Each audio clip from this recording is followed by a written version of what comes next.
Good evening. It's good to be with you all again. I know that Monday nights are not typically reserved for church activities, and so I appreciate all of you making an effort to get out here and be here with us to continue in this meeting as we continue into the book of Daniel. So if you have a Bible with you, I would recommend turning to Daniel chapter 3. That's where we're going to start and stay for this evening. If you remember the end of Daniel chapter 2, if you were able to be here last night, if not, then I'll go ahead and read the very last verse of Daniel chapter 2, verse 49. It says that Daniel petitioned the king, and he set Shadrach, Meshach, and Abednego over the affairs of the province of Babylon, but Daniel sat in the gate of the king. And so we've left off in this situation where Nebuchadnezzar, the king of Babylon, has just had his first encounter with the Lord God of Israel and of everywhere, as he's slowly finding out. It's not merely Israel, he's also the God in Babylon. He's also the God in the future kingdoms and every kingdom of man until God establishes his own. Nebuchadnezzar's had this realization at the end of chapter 2, and so he appoints Daniel to a high position in Babylon, and he appoints Shadrach, Meshach, and Abednego outside in the provinces around. But see, Nebuchadnezzar has this problem, and it's a very human problem, and unfortunately it's a very understandable and relatable problem. Namely, he doesn't get it the first time over.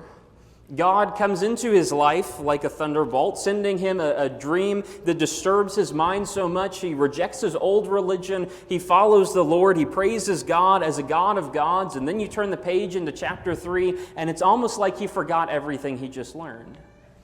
And what you'll see tomorrow night when we do chapter 4 is exactly the same thing. It's going to be almost like he doesn't remember what came before. Because how many times has God done something for you in your life, and then the next day you turn around and go back to your old ways because that's exactly what you're used to over and over and over again? See, Nebuchadnezzar is in the process of learning and coming to a kind of faith, and that means God has to work on him over and over and over again. Daniel 3 is the one chapter of Daniel where we don't get mention of Daniel. And actually, it takes some time to dwell on Daniel's three friends named Shadrach, Meshach, and Abednego. Those are their Babylonian names, but it's what they use in the chapter. And so these three are tasked with teaching Nebuchadnezzar a lesson. And if we want to learn what Nebuchadnezzar is supposed to learn from them, then we have to take a look at these individuals and come to the realizations of the truths that they're teaching. So, Daniel chapter 3, as we are going to do, as we did yesterday twice, and as we'll do tomorrow, let's just start by reading this whole chapter. Daniel chapter 3, I'm going to start reading in verse 1. I'll give you verse references every around 10 verses or so, just in case you drop off on the way. And this is the New King James Version. Nebuchadnezzar the king made an image of gold, whose height was 60 cubits and its width 6 cubits. He set it up on the plain of Dura in the province of Babylon. And King Nebuchadnezzar sent word to gather together the satraps, the administrators, the governors, the counselors, the treasurers, the judges, the magistrates, and all the officials of the provinces to come to the dedication of the image which King Nebuchadnezzar had set up. So the satraps, the administrators, the governors, the counselors, the treasurers, the judges, the magistrates, and all the officials of the provinces gathered together for the dedication of the statue of the image that King Nebuchadnezzar had set up. And they stood before the image that Nebuchadnezzar had set up. Then a herald cried aloud, "To you it is commanded, O peoples, nations, and languages, that at the time you hear the sound of the horn, flute, harp, lyre, and psaltery, and symphony with all kinds of music, you shall fall down and worship the gold image that Nebuchadnezzar has set up. And whoever does not fall down and worship shall be cast immediately into the midst of a burning fiery furnace." So at that time, when all the people heard the sound of the horn, flute, harp, and lyre, and symphony with all kinds of music, all the people, nations, and languages fell down and worshiped the gold image that King Nebuchadnezzar had set up. Verse 8. Therefore at that time certain Chaldeans came forward and accused the Jews. They spoke and said to King Nebuchadnezzar, "O king, live forever.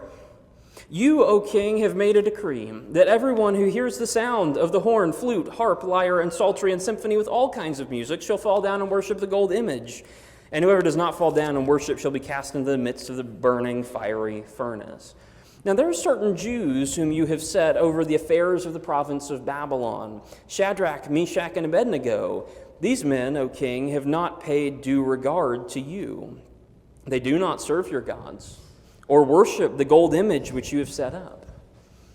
Then Nebuchadnezzar, in rage and fury, gave the command to bring Shadrach, Meshach, and Abednego. So they brought these men before the king. Nebuchadnezzar spoke, saying to them, "Is it true, Shadrach, Meshach, and Abednego, that you do not serve my gods, or worship the gold image which I have set up? Now if you are ready, at the time you hear the sounds of the horn, flute, harp, lyre, and psaltery, and symphony with all kinds of music, and you fall down and worship the image that I have made, good. But if you do not worship, you shall be cast immediately into the midst of a burning fiery furnace. And who is the God who will deliver you from my hands?" Shadrach, Meshach, and Abednego answered and said to the king, "O Nebuchadnezzar, we have no need to answer you in this matter. If that is the case, our God whom we serve is able to deliver us from the burning fiery furnace, and he will deliver us from your hand, O king. But if not, let it be known to you, O king, that we do not serve your gods, nor will we worship the gold image which you have set up."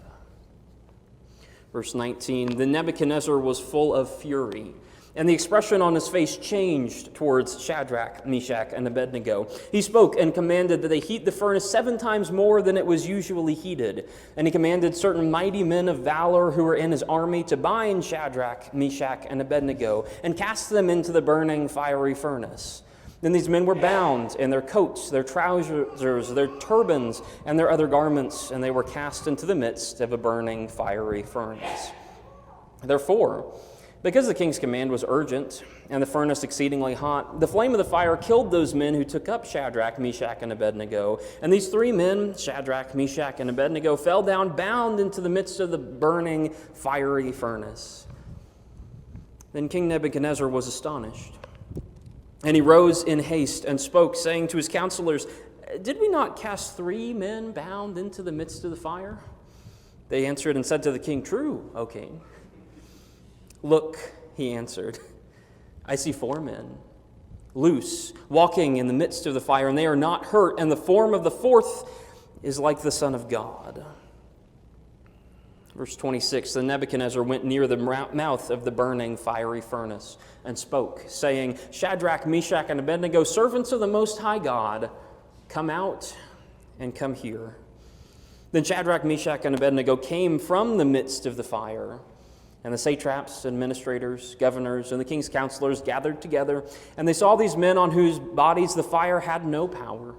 The hair of their head was not singed, nor were their garments affected, and the smell of fire was not on them.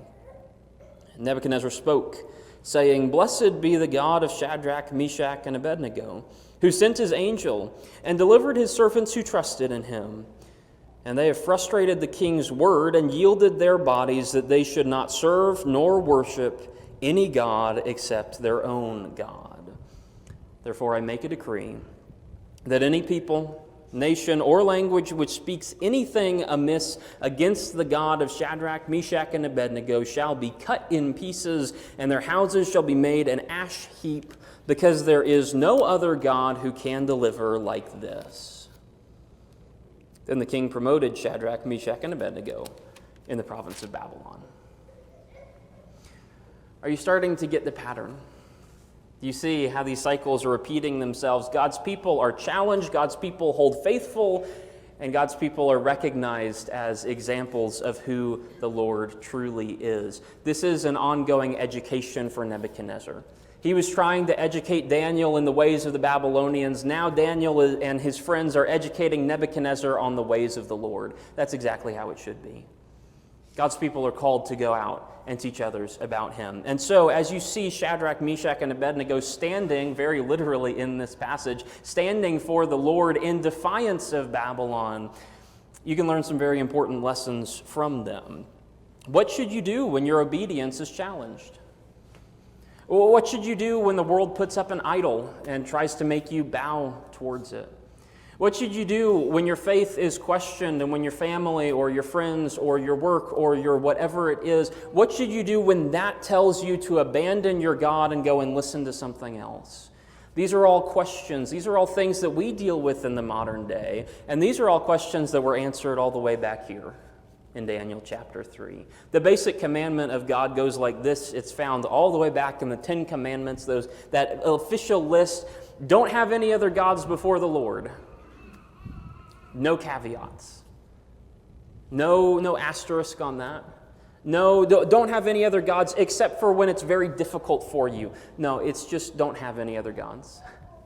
Bow to no other God.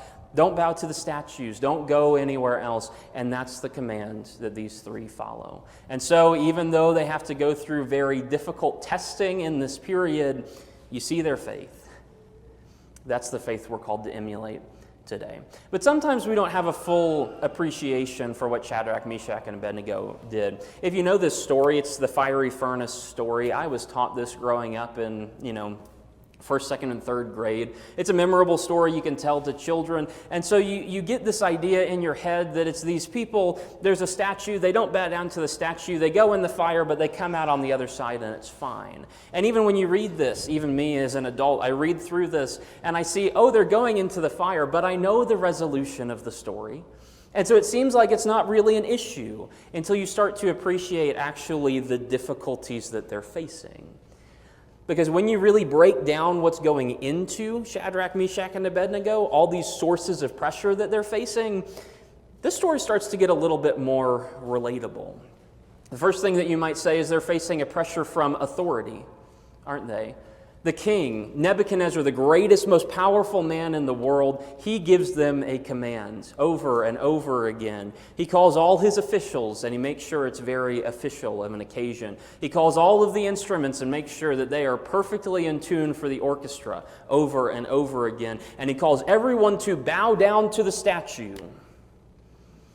Have you ever had an authority figure go and tell you to do something that you knew wasn't righteous, but it's coming from your boss? That's what Shadrach, Meshach, and Abednego are facing. Maybe that's something we can understand. It's not three men just bowing down to a statue. It's three men facing fire from above, from their authority figures. They're also facing a pressure from conformity. How many people are with them on the plane? Right? It's all of the satraps, the administrators, the governors, the counselors, the treasurers, the judges, the magistrates, and all the officials. How many people do you think that was? It's not just 10 people, okay? We're talking about hundreds, probably thousands of people out on the plane. And yet these three men decide to stand in defiance of everyone else. Do you know what peer pressure is? Have you ever felt that before? Right, when everyone around you is doing one thing, and yet you are called to stand for something greater. That's what these men are going through. Three men against the world. And they're also facing a pressure from malice. You look down at verse 8 especially. At that time, certain Chaldeans, the Babylonians, they came forward and accused the Jews. And they raised the issue, O king, Shadrach, Meshach, and Abednego did not bow down. These three almost slipped under the radar. They almost made it through unscathed. Nebuchadnezzar didn't seem to notice, or at least wasn't going to punish them, until someone came and made an accusation, and then the pressure began, right? Have you ever been in a situation where maybe you did something wrong, but your boss didn't notice, or your parents didn't notice, and then the younger sibling comes along and says, hey, actually, that person did something that was wrong. And suddenly now you're facing pressure that you didn't have to before. Maybe it was something that you did that was wrong and that you kind of deserve. Maybe it was something you did that was perfectly righteous and yet it's being construed as an evil act of sedition and rebellion. Have you ever been in a situation where you've been accused of something? That's what these men are facing. It's not just three guys saying no to a statue. More than that, let's talk about that statue. Right? This is a pressure from intimidation. We say 60 cubits by 6 cubits. You know what that is? That's 90 feet tall by 9 foot wide. That's pretty big. I was told the ceiling here is about 30 foot tall. Think of a statue that is 3 church buildings tall. it's not a little idol on the table.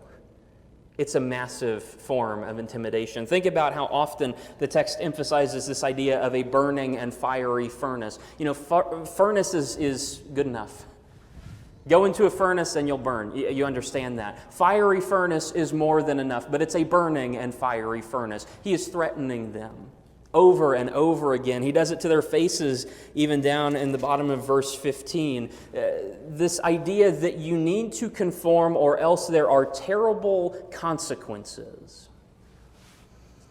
Can you relate to some of the things that these people are going through? This is not just a fairy tale story about people who, they faced difficult times, but they knew everything was going to be good. This is real people who are going through real problems, who are going through the same trials that you and I face every day. But they stood for something higher. And you ask, how do they do that? Right? How do they do that? How do they stand up to stuff like this and be righteous anyway? And I think what they recognized properly, and the answer for us all, is to understand there is no God behind these forces. Jesus says it's better for you to don't fear those who kill the body. Better for you to fear the one who kills the body and can kill the soul as well. That's not talking about the devil, that's talking about God. God is the authority figure. And even if you have to burn in a furnace, better to burn in a furnace than to burn in hell. Is that a perspective that we have? Sometimes we forget that. Is that a perspective that we have, the eternal consequences behind our temporary physical actions? Maybe if we realized that God was the real pressure behind the scenes, maybe we would have a better ability to resist the physical temptations that come our way. Maybe if we realized that there was going to be repercussions for the actions that we took and the words that we said and the ways we interacted with people, maybe if we understood that God was judging us based on those things, we might better be able to stand fast in the faith instead of conforming to the world. Where is the power? Is it found in Babylon? Oh, they can do a lot to hurt you, but they can't take your soul. So who is it that you fear? Shadrach, Meshach, and Abednego were more afraid of God than they were afraid of man. And so they stand in defiance to the king, and they share their obedience in God. Shadrach, Meshach, and Abednego's confession in verses 16 through 18 are some of the most powerful verses in the Bible. If you don't know these, you need to know these. These are so important. Especially their full answer in verses 17 and 18. Shadrach, Meshach, and Abednego, they're put on the spot by the king. They are called before this man. They're right in front of a furnace. They're right behind an idol. They see these temptations to conform. They see the difficulty that they're in, and yet they have this true faith that goes beyond just a surface level knowledge that God exists. Right? Sometimes we talk about faith and we think it's the idea that I believe that God exists, I believe that God created the world, and that's enough. And that's not enough. That's not what true faith is. I have a really good definition of true faith for you. It's found in verses 17 and 18. They say in verse 16, we don't need to give you an answer in this. Here's our answer. We don't even need to counsel about it or anything. Our God whom we serve is able. God has ability. God can save us from your hands if he wants to, because God is the true power behind the world. If God wants the fire to kill us, then he can allow it to kill us. If God wants to save us through the fire, he can save us through the fire. God can do it if he wants to. But here's the next point, and here's the real hinge point, is when they say in verse 18, but if not. Do you know that God has the freedom to choose how he interacts with the world? Because some people don't think it that way. Some people pray, God, if you really loved me, you would help me out of this situation. If you really loved me, you wouldn't let me face this difficulty. If you really loved me, you would heal this person. If you really cared about me, you would take care of me in whatever particular way. No. Does God not have the freedom to choose how he interacts with people? God can save us. God has the ability, all the ability in the world, but he might not. And even if he doesn't, God has expectations for us anyway. Even if he does not, let it be known to you, we will not serve your gods. We will not bow down to this golden image that you have set up. See, God has made a promise to us. And if you remember from chapter 1, God's always faithful to his promises of grace or of judgment. God has made a promise to us. And it is salvation. Where? Eternal salvation. He doesn't say anything about the here and now on earth. And so if God decides not to deliver on earth, so be it. Because that's in God's prerogative to make. We have signed a contract with God. We who are the faithful ones, we have entered into a contract where we get eternal salvation if we obey the expectations that the Lord has. If he decides to come down and save us from the fires along the way, then that's a great blessing, and we can appreciate that, and we can rejoice in God's physical salvation, but even if he does not, we stay faithful. That's the agreement that you've entered into if you're a Christian. You don't get to twist God's arm. God has freedom. If your faith is lacking these elements, or even one of these elements, you're missing vital components of faith. If you don't think God can save you, you're missing part of faith. If you think God has to save you from every little problem, you're missing part of your faith. If you think that God will save you in spite of everything that you've done, in spite of living a life of sin, you're missing a component of faith. God promises forgiveness if you're faithful. God promises to remove your sins and make you clean as snow. He promises to save you even though you have your issues, but you must be faithful and believe these kinds of things. If you're missing one of these components, you need to rethink your faith. God can save us. He might not. But if I can say that I'll be faithful anyway, that's an indication that I have a faith that's strong and that's able to stand even before Babylon. And so Shadrach, Meshach, and Abednego give that answer. And Nebuchadnezzar doesn't like that at all. And that's where they get to enter into a blessed kind of fellowship. It's together, it's among the three of them, but it's also a fellowship with God. People talk about the miracle of Daniel chapter 3, and we always focus on this idea that it's so incredible that God saved his people from a fire. That's impressive. But the real miracle of Daniel chapter 3 is that you have three men who are willing to be faithful to God even in the face of all these things. That's the impressive thing. The fact that God can save someone from a fire is rote. It's given. It's already implied in the fact that God made the fire in the first place. That's not the most impressive thing.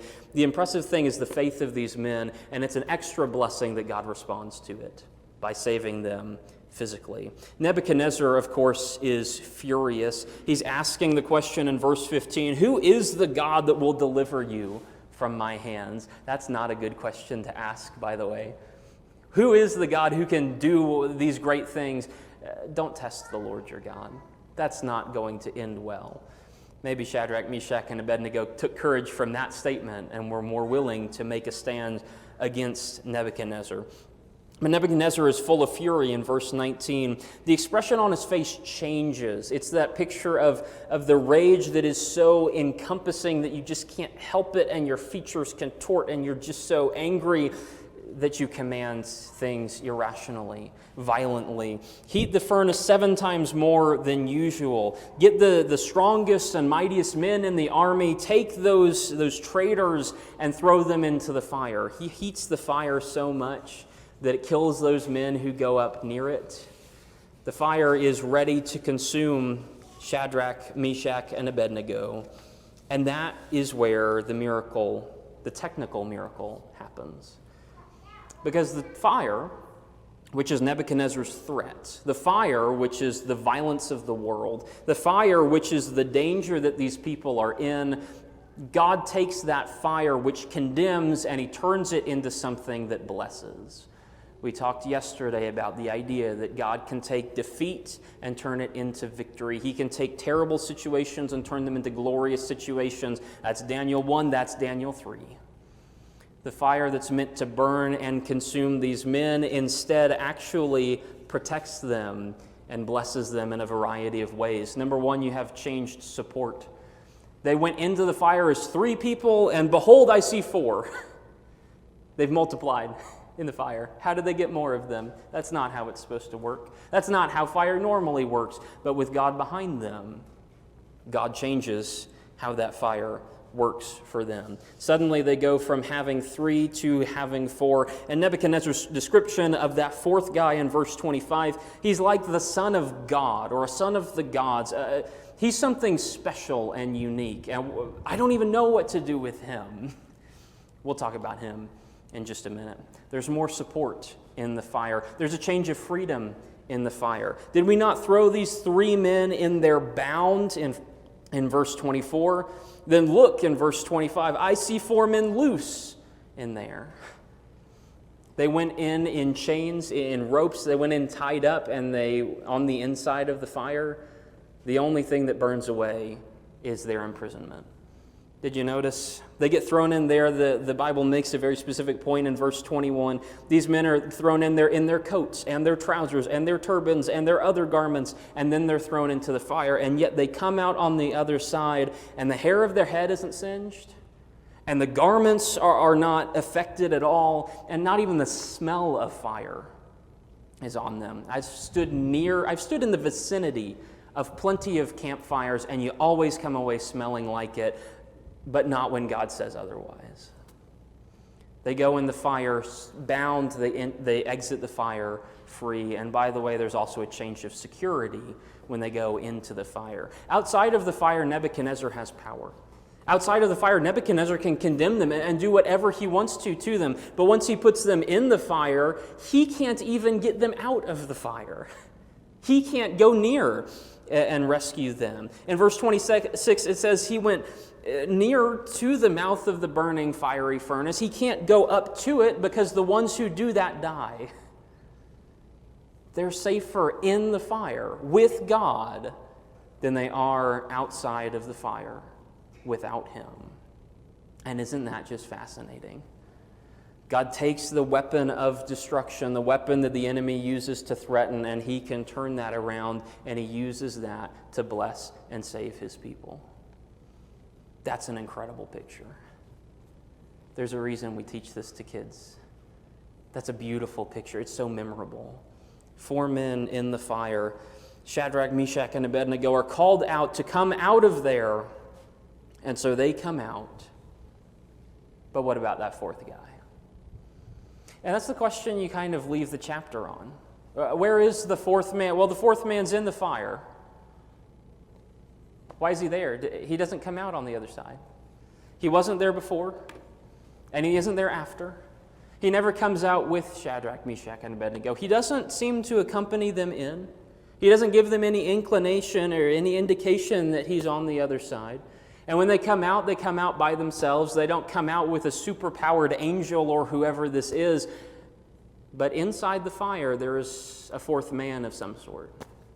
A man, something like the Son of God.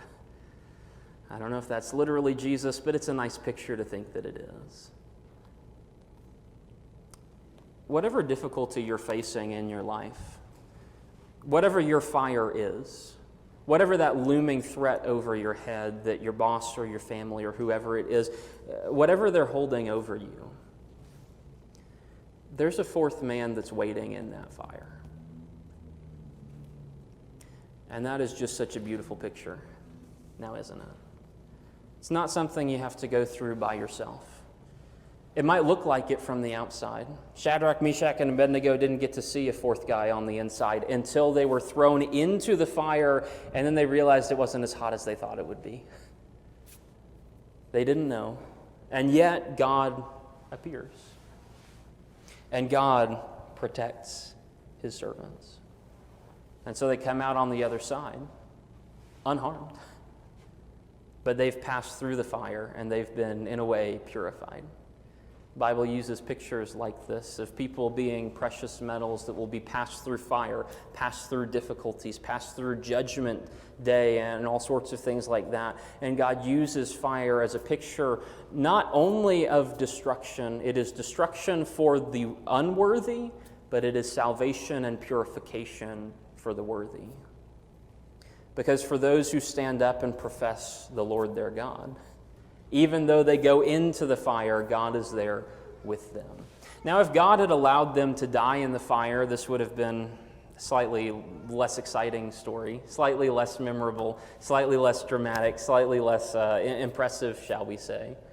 They would have gone to heaven, so they would have been saved. They would have been saved spiritually and eternally. But it just makes a really nice picture for them to come out on the other side physically. And so in this instance, God intervenes to help his people. And God shows his power over Nebuchadnezzar. Nebuchadnezzar cannot destroy those whom God has not destroyed and cursed. What's the fire that's threatening you? What's the idol that the world is trying to get you to bow down to? What are you being threatened with? What's being held over your head and pushing you towards unrighteousness? What exactly is it that's trying to tempt you away from a faith in God? Because let me tell you, those things are not fun. Those things are not easy. But it's better to be in the fire with God than it is to be outside the fire by yourself. God supports his people even through the fire. He will not spare you from the troubles of life, but he will bring you through them. And that's the message of Daniel 3. God doesn't spare you from going into an operating room, but he can accompany you through an operating room. God doesn't spare you from having a family member die, but he can accompany you through the funeral home and through the empty house back home afterwards. God doesn't spare you from the difficulties of this life. You lose your job, you lose some friends, you lose whatever it is that has threatened you. God doesn't spare you from those things, but he can support you through those things. And that is such an important distinction that you need to make in your minds. God can save me. God can fix all these little issues, but he might not. And if he doesn't, I'm going to be faithful anyway. Is that the kind of commitment that you are able to make before God? That's the kind of commitment that God's expecting from you. And so I don't know where you're at in any of this process. Maybe you're being tempted. Maybe you're free right now. Maybe there's something looming in the background, but you're not addressing it yet. I don't know where Satan is trying to get you, but I know he's going to try. Do you have the kind of faith that will be faithful, even if you go through the fire and the difficulties? God does not promise us ease, but he promises us eternal salvation, and that is something you need ingrained in your minds. If you don't have that, you need to get it. And so if there's anything we can do for you, if you need the prayers of the saints, if you need to convert and be part of his kingdom in the first place, if you need to give yourself to God in a fuller way than you have right now, if there's anything we can do, please, let's make that known tonight. I'll be right here. You can come and talk to me as we all stand and sing this song together.